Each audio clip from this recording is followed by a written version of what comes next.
우리 주님 부활하신 이 복된 예배에 우리 모두가 주님께 영광 돌리기를 축복합니다. 고린도전서 15장은 예수 그리스도의 부활에 관하여 증거하는 귀한 말씀들입니다.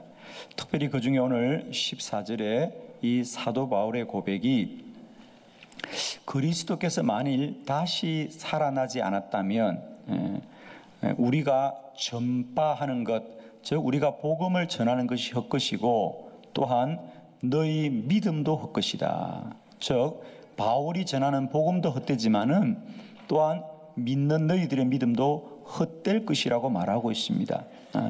여기서 만일 다시 살아나지 못하셨으면 그랬어요.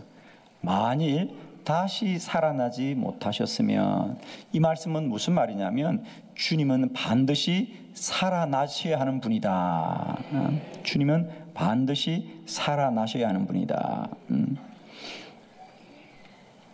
예수님의 부활은 2000년 전에 우연히 일어난 어떤 특별하고 신기한 한 번의 현상이 아니라 주님의 부활은 반드시 일어나야 될 하나님의 약속이었습니다. 그건 우연이 아니라 필연이라는 거예요. 부활은 반드시 있어야 되는 것이고 예수님은 반드시 부활하셔야 합니다. 만일 살아나지 못하셨으면, 그 말씀은 뭡니까? 예수님은 반드시 살아나셔야 하는 분이다. 복음서에 보면 예수님은 7번에 걸쳐서 나는 부활한다, 나는 부활한다, 나는 부활하여 너희보다 먼저 갈릴리에 가 있겠다 라고 약속하셨어요. 예수님의 부활은 우연히 일어난 어떤 현상이 아니라 주님의 약속이 이루어졌고 하나님의 언약이 이루어진 하나님이 역사하신 일입니다. 예수님이 부활하신 것이 아니라 예수님은 이미 부활하시기로 예정되어 있었습니다. 오늘 이 부활절이 참으로 뜻깊고 놀라운 것은 우리는 우연히 예수님이 부활했다는 어떤 현상을 보고 찬양하거나 예배하는 것이 아니라 예수님은 반드시 부활하시기로 되어 있던 그 뜻이 이루어진 것, 하나님의 언약이 이루어진 것, 그 놀라운 일을, 그 영광된 일을 찬양하고 경배하고 영광 돌려드리기를 원하는 것입니다. 예수님은 부활하신 것이 아니라 부활하시기로 예정되어 있던 분이고 그 약속이 이루어진 것입니다. 우리 한번 크게 선포합시다. 예수님이 부활하셨습니다. 아멘. 이 말은 약속이 이루어졌다, 말씀대로 되었다, 하나님이 이루셨다 라고 하는 것입니다. 자, 오늘 말씀을 통하여 그러면 왜 예수님은 반드시 부활하셔야 되는가? 오늘 이 부활절의 영광은 예수님이 부활하신 어떤 현상이 참 놀랍습니다, 이 정도의 수준이 아니라 예수님은 반드시 부활하기로 약속된 분이고 그 약속이 이루어졌습니다. 그러면 왜 예수님은 반드시 부활하셔야 되는가? 왜 예수님의 부활은 반드시 일어나야 되는가? 예수님이 다시 살아나지 않았더라면 나의 복음 전파도 헛된 것이요 너희 믿음도 헛되다 그랬습니다. 자, 오늘 말씀을 통하여 왜 예수님의 부활은 반드시 일어나야 되는가? 주보를 참고하시면서 세 가지 분명한 영적 원리를 깨닫길 바랍니다. 첫 번째, 부활은 죄를 이깁니다. 14절로 15절의 말씀을 함께 큰 목소리로 합독합니다. 그리스도께서 만일 다시 살아나지 못하셨으면 우리가 전파하는 것도 헛것이요 또 너희 믿음도 헛것이며 또 우리가 하나님의 거짓 증인으로 발견되리니 우리가 하나님이 그리스도를 다시 살리셨다고 증언하였음이라. 만일 죽은 자가 다시 살아나는 일이 없으면 하나님이 그리스도를 다시 살리지 아니하셨으리라. 아멘. 할렐루야. 사도 바울은 예수님이 다시 살아나지 않았다면 내가 전하는 것도 헛된 것이요 너희 믿음도 헛것이라고 말하고 있습니다. 이 말씀은 예수님은 반드시 부활하셔야 합니다. 반드시 부활하셔야 됩니다. 왜? 예수님이 반드시 부활하셔야만이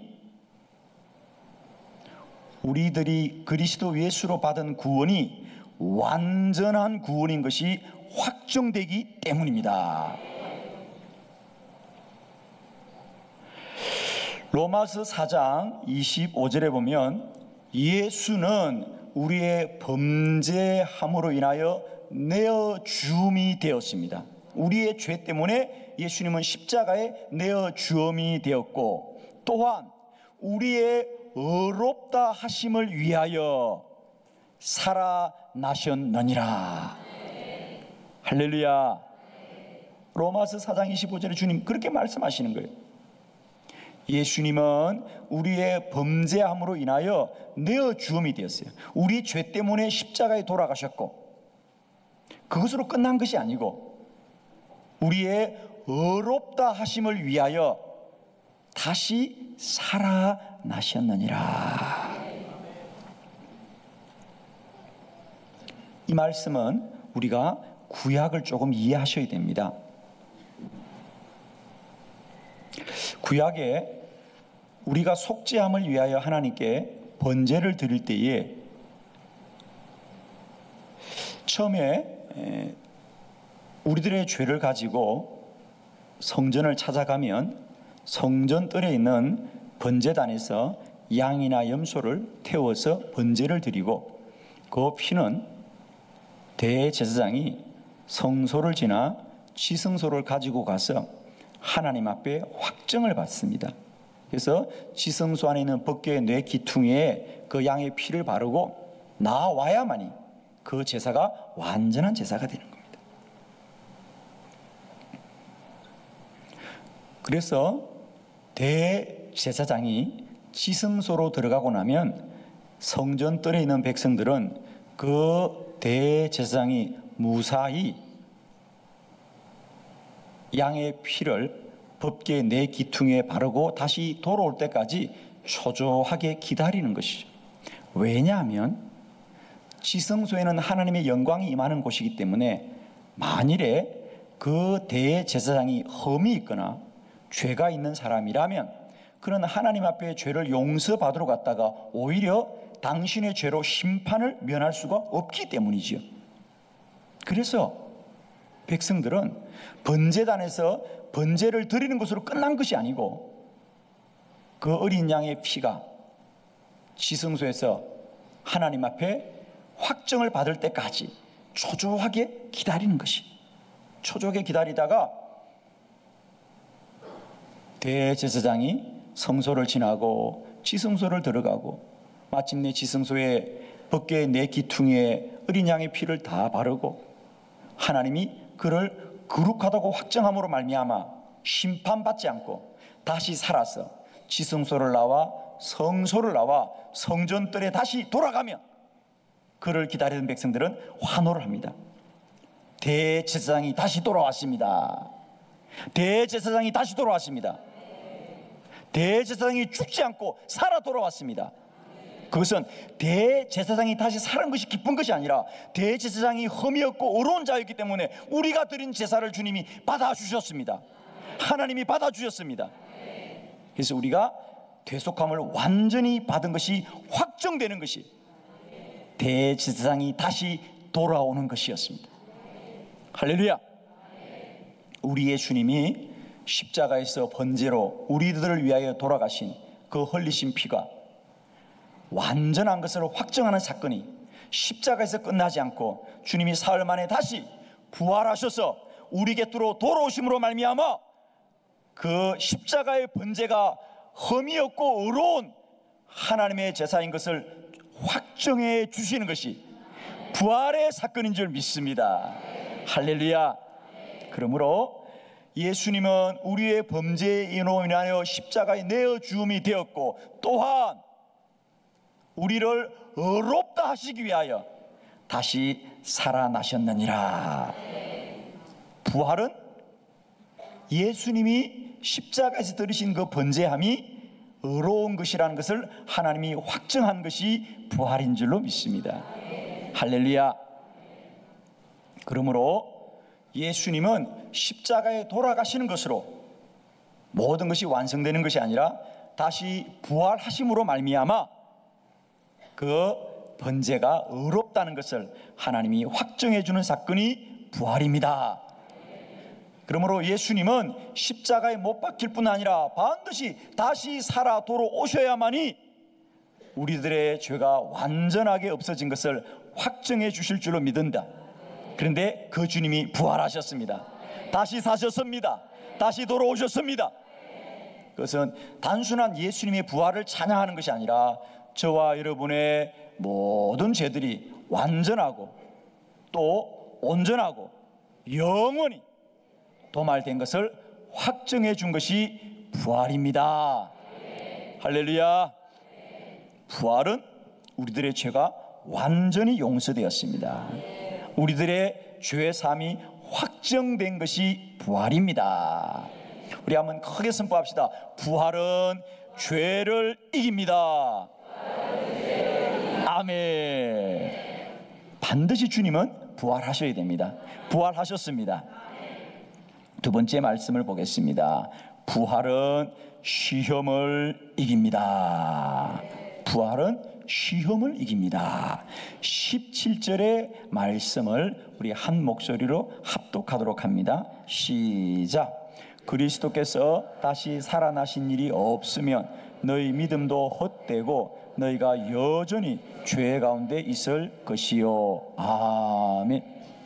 계속해서 이 부활의 필연적인 이유를 성경은 증거하고 있는데, 그리스도께서 다시 살아나신 일이 없으면 너희 믿음도 헛되고 너희가 여전히 죄 가운데 있을 것이요. 그래서 조금 전에 14절과 15절은 예수님이 다시 살아나지 않는다면 내가 전하는 것이 헛되고 너희 믿음이 헛되다 그랬는데, 오늘 두 번째 17절은 또 이어서 증거하기를 주님이 다시 살아나지 않는다면 믿음도 헛될 뿐 아니라 후반절 너희가 여전히 죄 가운데 있을 것이요.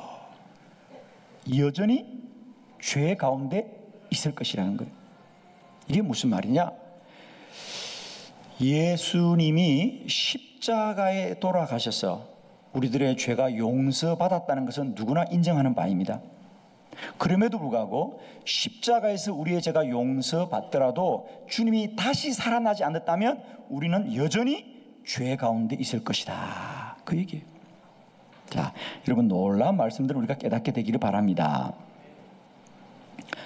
우리가 예수 그리스도의 보혈로 죄가 용서받은 줄로 믿습니다. 그러나 십자가는 우리들의 죄가 용서하는 능력이 될 줄 믿습니다. 그러나 우리는 십자가로 죄가 용서받지만 이제는 십자가로 용서받은 이후로는 죄를 이기고 살아가야 되는 우리의 책임이 남아있는 줄 믿습니다.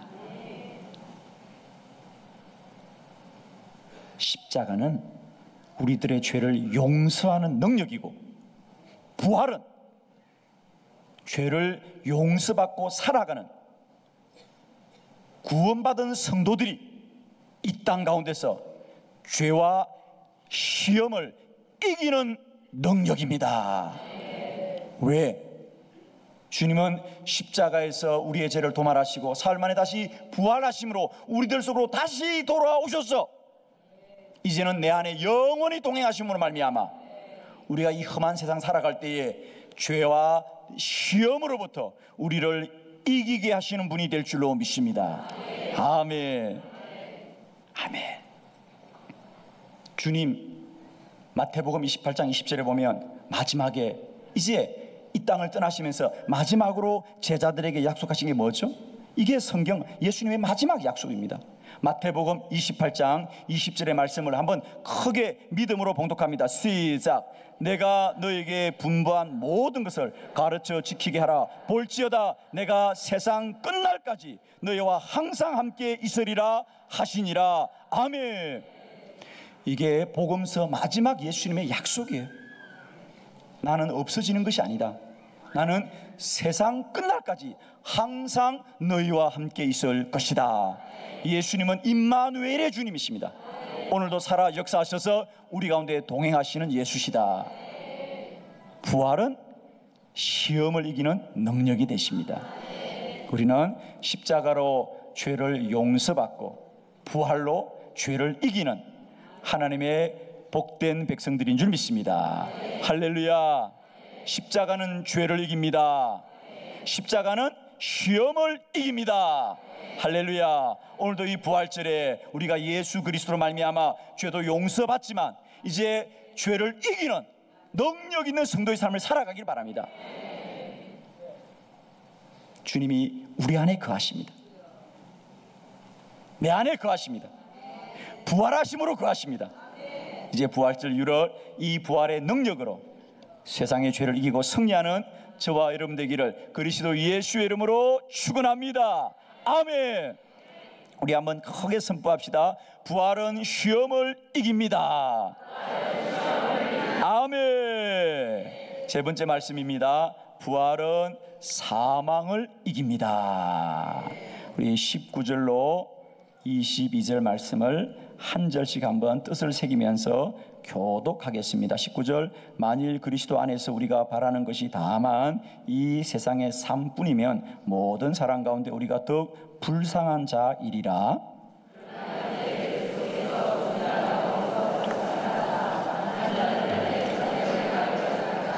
사망이 한 사람으로 말미암았으니 죽은 자의 부활도 한 사람으로 말미암는도다.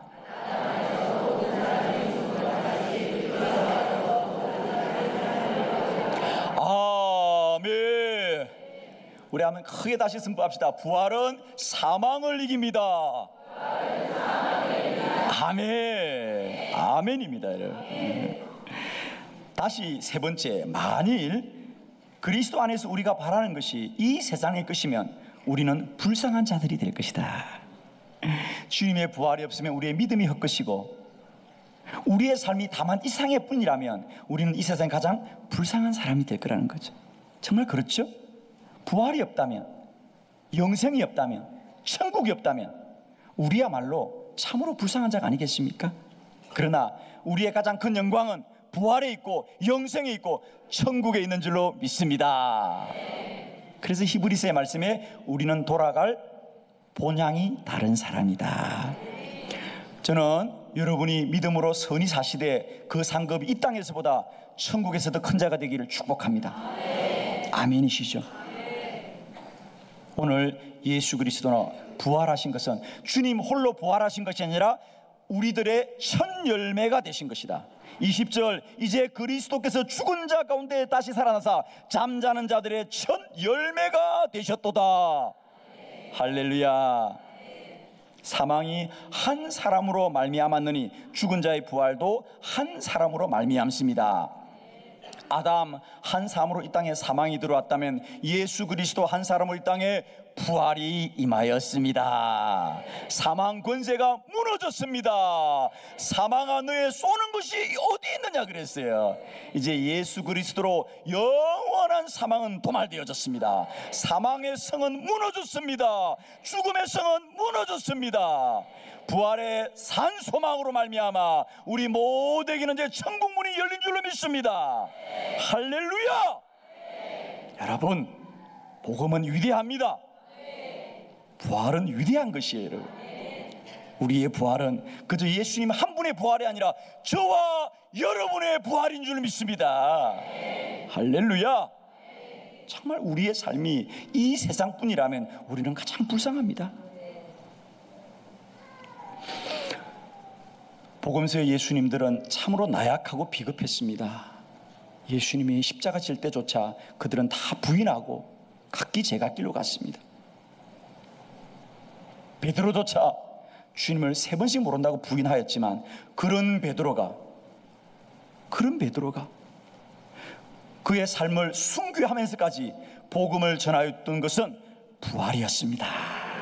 부활이었습니다. 그들은 예수님이 십자가에서 돌아가셨고 이제 하나님 나라의 운동은 실패했다고 생각했는데 주님이 사망 권세를 이기시고 부활하시자 그들은 새로운 인생의 진리에 눈을 떴습니다. 어떤 눈이죠? 그렇구나, 사람은 육신으로 사는 것이 전부가 아니구나, 부활하는구나, 다시 사는구나, 이 육신의 삶은 잠깐이구나, 부활이 영원하구나, 천국이 영원하구나. 그들은 신기하게도 그들이 모른다고 부인한 예수, 유대인들이 십자가에 못 박은 예수가 다시 살아 그들에게 돌아오자 그들은 인생에 눈이 떠졌습니다. 이 세상은 잠시 잠깐이고 이 세상을 사는 건 6일 뿐이구나, 영원한 것이고 부활이 있는 것이구나. 할렐루야. 그때부터 그들은 부활한 주님을 목격하고 가는 곳곳마다 증거하는 것은 부활의 복음이에요. 여러분이 십자가에 못 박은 예수가 다시 살아나셨습니다. 우리가 그 주님을 목격했습니다. 우리가 그 주님을 만났습니다. 인생은 이 땅이 영원하지 않습니다. 이 땅은 잠시 잠시 흘러가는 곳이고 우리 모두도 부활합니다. 예수 믿어야 구원받습니다. 예수 생명 영원하십니다. 이것이 사도행전의 복음이고 부활의 복음입니다. 그러므로 그들은 이 땅에서 매를 맞든지 감옥을 가든지 심지어 순교를 하든지 두려워하지 않습니다. 왜? 이미 그들은 육적인 것은 다 배설물처럼 여겼고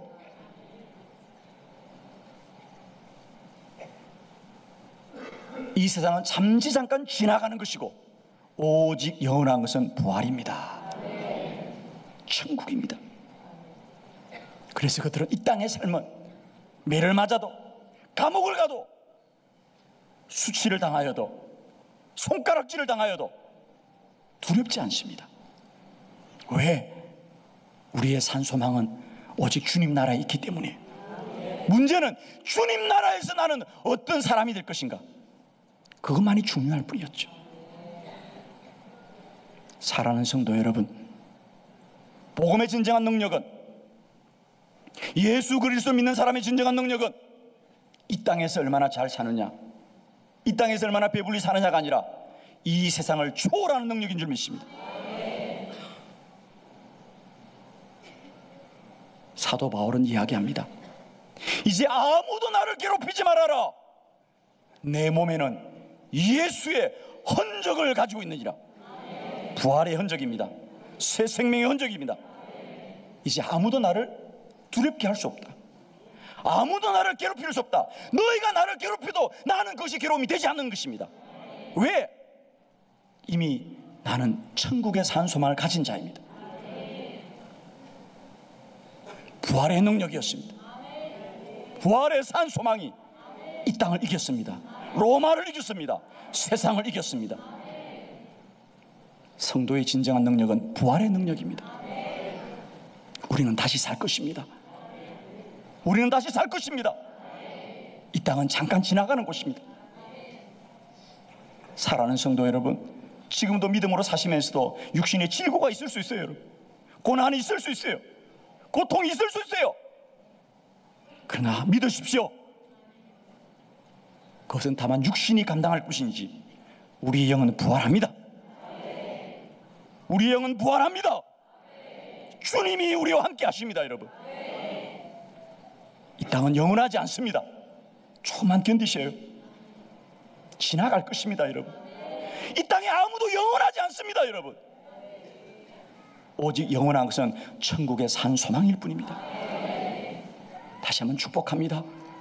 이 부활의 이 복된 소식이 저와 여러분에게 내가 예수 믿기 때문에 세상에서 좀 더 안락하고 편하게 사는 능력이 아니라 우리는 세상의 기준을 내려놓았습니다. 복음은 더 잘 살게 하는 능력이 아니라 더 위대하게 사는 능력입니다. 세상 사람보다 잘 사는 것이 아니라 우리는 세상을 초월한 자들입니다. 더 이상 이 땅에 것이 가치가 없는 오직 천국의 영원한 산소망만이 우리의 소망이 될 줄로 믿습니다. 우리 다시 한번 크게 선포합시다. 부활이 죄를 이깁니다. 부활이 시험을 이깁니다. 부활이 사망을 이깁니다. 다시 한번 크게 선포합니다. 예수님 부활하셨습니다. 아멘. 할렐루야. 주님께 영광 돌려드립니다.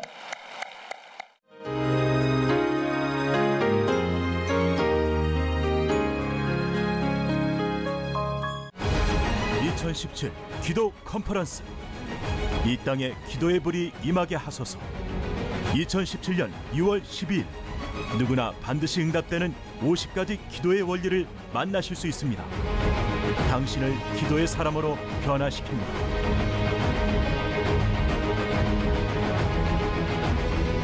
한국교회 모든 기도의 동역자들을 초청합니다. 기도가 답입니다. 기도가 축복입니다. 기도 컨퍼런스에 오시면 기도의 문이 열립니다. 기도의 부흥이 교회의 부흥입니다.